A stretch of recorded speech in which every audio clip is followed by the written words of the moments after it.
Terima kasih masih tetap setia dan bersedia manteng di channel ini. Welcome to Secangkir Ilmu.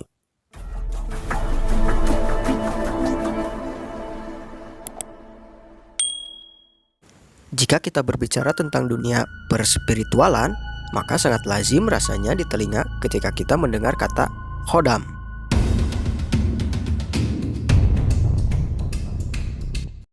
Khodam meracuni keimanan. Khodam diidentikan sebagai sosok yang memiliki wujud dan mendiami suatu benda. Bahkan dipercaya juga bahwa khodam ini bisa dimasukkan ke dalam tubuh manusia, sehingga khodam tersebut akan mengikuti si manusia untuk tujuan-tujuan tertentu. Apapun bentuk dan tujuannya, kami tetap mengklasifikasikan khodam ini sebagai golongan jin. Karena hanya ada 3 makhluk yang diciptakan oleh Tuhan yang diketahui oleh manusia, yakni malaikat dari cahaya, jin dari api, dan manusia dari tanah. Ini ada hubungannya dengan video kami yang sebelumnya. Jika kamu ketinggalan dan belum sempat menontonnya, Mimin sudah sediakan linknya di bagian deskripsi video. Mungkin sebagian besar orang sudah tidak asing mendengar kata khodam, namun tidak semuanya mampu melihat atau merasakannya.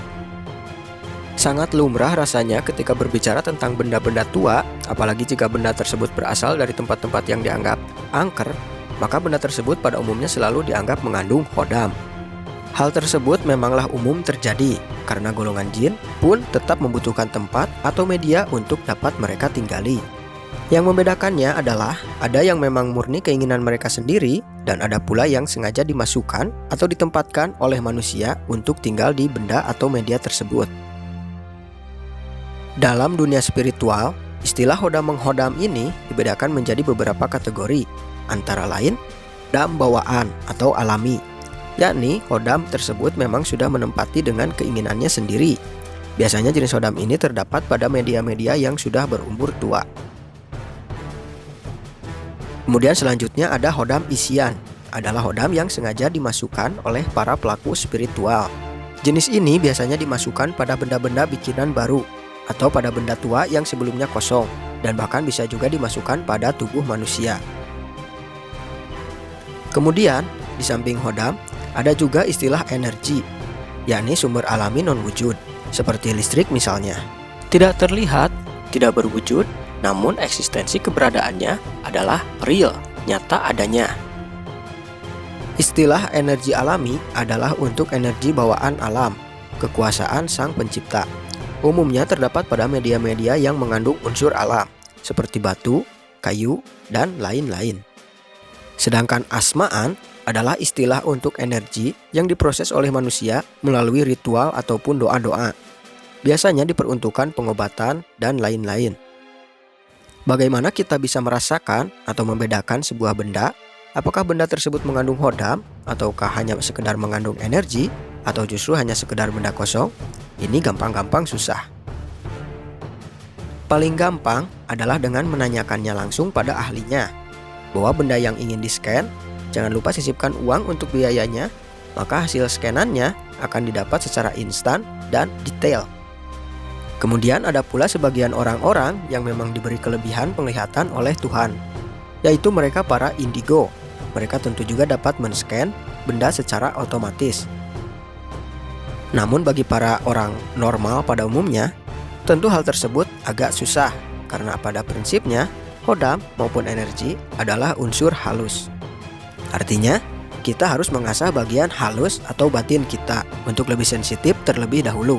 Salah satunya dengan cara melakukan istilah prihatin atau merih dalam bahasa Sunda, yaitu melakukan ibadah dan kebaikan serta lebih mendekatkan diri kepada Sang Maha Pencipta secara khusyuk dan pasrah.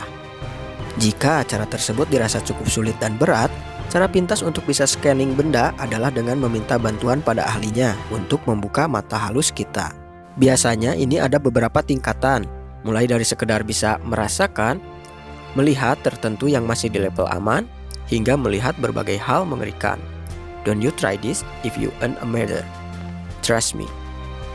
Jadi kesimpulannya, mengecek khodam tidak akan bisa dilakukan oleh sembarang orang. Hanya mereka yang terlahir dengan kelebihan atau hanya mereka yang telah melalui proses pengasahan insting batinnya, yang mampu melakukannya. Namun di zaman ini, di medsos khususnya, banyak sekali oknum-oknum para dukun abal-abal yang tanpa memiliki kemampuan apapun namun berani mengklaim bahwa mereka adalah pakar. Dengan hanya mengandalkan halusinasi semata, mereka mencoba memeras uang dengan cara membodohi korbannya. Padahal sejatinya, melihat dengan mata lain sama sekali berbeda dengan berhalusinasi. Mengecek hodam bukanlah berhalusinasi, namun benar-benar melihat dan merasakan, hanya saja melalui mata yang lain. Berhalusinasi bisa saja merubah apa yang kita kehendaki, namun melihat dengan mata lain, Anda tidak akan bisa bebas berkehendak apa yang Anda inginkan untuk dilihat. Maka dari itu, berhati-hatilah terhadap orang-orang seperti mereka. Jangan mudah tergiur dan dibodohi. Akan berbeda halnya jika hanya untuk sekedar merasakan energi dari suatu barang. Hal tersebut tidak membutuhkan insting yang setajam layaknya untuk melihat hodam. Jika hanya sekedar untuk merasakan energi, bahkan yang memiliki tingkat kesensitifan paling minim pun bisa melakukannya. Hal tersebut lebih ke reaksi alamiah dari fisik manusia. Karena pada dasarnya, semua organ fisik manusia memiliki tingkat sensitivitas terhadap batiniah. Sebagai penegasan, fisik adalah raga, organ tubuh. Setiap fisik bergerak adalah melalui respon rangsangannya terhadap batiniah, energi yang tidak terlihat. Bagaimana mungkin seonggok jantung mampu berdetak tanpa ada yang menggerakkannya? Pun demikian dengan organ-organ fisik lainnya. Mereka digerakkan oleh suatu hal yang tidak terlihat, yaitu batin. Maka semua fisik pada dasarnya memiliki sensitivitas terhadap hal yang tidak terlihat, sekalipun Anda sama sekali tidak merasakan atau memperdulikannya. Seperti ketika Anda melewati daerah yang dianggap angker pada malam hari, kemudian tubuh Anda merasa bergidik, bulu kuduk berdiri.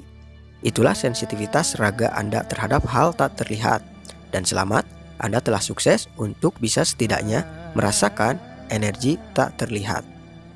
Jikapun Anda ingin fokus merasakan energi dari suatu barang, apakah mengandung energi atau tidak, ini cukup simpel. Hal pertama yang wajib Anda lakukan adalah harus menyentuhnya secara langsung. Paling mudah jika digenggam pada tangan kiri, karena memiliki tingkat sensitivitas yang cukup tinggi. Kemudian selanjutnya, Anda bisa berdoa meminta izin kepada Tuhan Sang Maha Pencipta untuk menunjukkan sebagian kecil kemahakuasaannya dengan memberi Anda petunjuk tentang benda tersebut. Berdoa ini bisa Anda lakukan dengan bahasa masing-masing, karena Tuhan akan mengerti apa yang Anda inginkan sekalipun Anda tidak mengucapkannya. Berdoalah sebisa Anda, yang terpenting batin Anda fokus terhadap apa yang kamu inginkan, ingin merasakan energi barang tersebut. Akan lebih mudah jika Anda melakukannya dalam keadaan suci, artinya tanpa hadas besar dan dalam keadaan berwudu jika Anda seorang muslim. Nanti pun fisik Anda, terutama yang memegang benda tersebut, akan merasakan energi secara alami tanpa dibuat-buat. Semisal ada rasa panas atau rasa dingin, atau rasa seperti listrik, kesemutan, dan lain-lain. Jika benda yang dicek memang memiliki energi. Jika tidak merasakan apapun, maka benda tersebut tidak memiliki energi. Ingat, rasa yang Anda rasakan adalah reaksi murni alami, bukan rasa yang Anda buat-buat sendiri atau yang coba Anda seolah-olah rasakan. Selalu yakinkan diri bahwa Tuhan itu selalu ada untuk mendengar doa dari semua makhluknya, bukan hanya dari para dukun atau kiai saja. Wallahu a'lam bishawab. Kamu bisa tulis kisah pengalamanmu di kolom komentar. Tetap nantikan konten terbaru kami dan bantu subscribe dan share sebanyak-banyaknya konten ini jika kamu menyukainya. Hatur nuhun.